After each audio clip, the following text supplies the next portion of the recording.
Shiny Pokemon are pretty cool, wouldn't you say?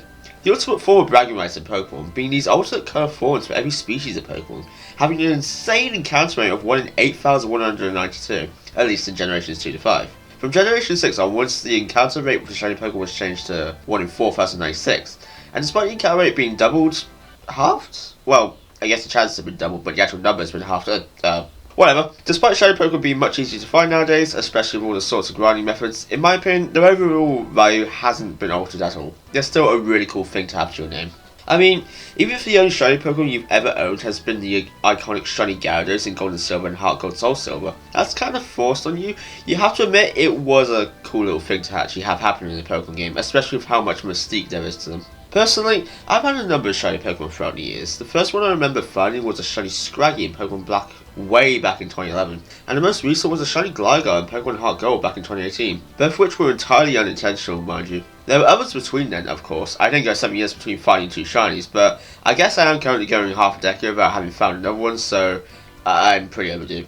About the Shiny Scraggy thing actually, later on in the same playthrough, I went on to find a Shiny Mandibuzz, and I'm pretty sure I burned my luck on those 2 for a little while afterwards, because the next one I found wasn't until Pokemon X in like 2014, and that was a Shiny Klefki if memory serves me right.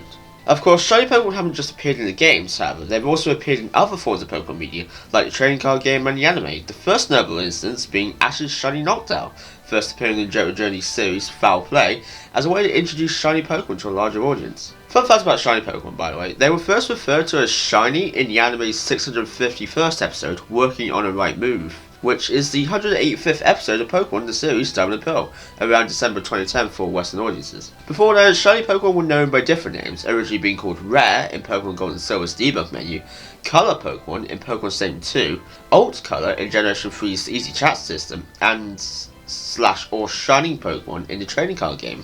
But anyway, the overall sentiment so far for Shiny Pokemon has been they're pretty cool and have this alluring mystique to them. And you know, this mystique has got me thinking. With how rare Shiny Pokemon already are and how new species and new forms of existing Pokemon are constantly being discovered in this huge world that is the world of Pokemon, who's to say there doesn't exist multiple Shiny forms of Pokemon?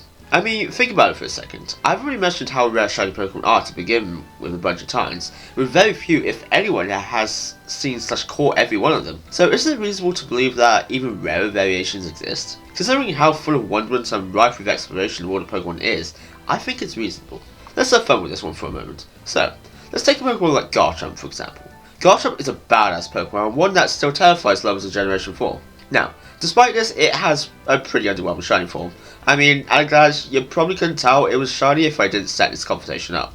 So, that being said, imagine if another shiny form of it existed where it was similar to its Mega Evolution shiny form. It'd stand out so much more, and let's be real here, possessing a fabulous world-destroying entity on your team would earn you ultimate brownie points. Honestly, what I think is most fun about this idea is that imagine for a second you have one version of shiny Pokemon and your friend has another. Wouldn't that make for such a fun way of keeping a community alive? Seeing whether your shiny is the same as another's, and then maybe people want to go out of their way to find your version because they prefer it more, or vice versa.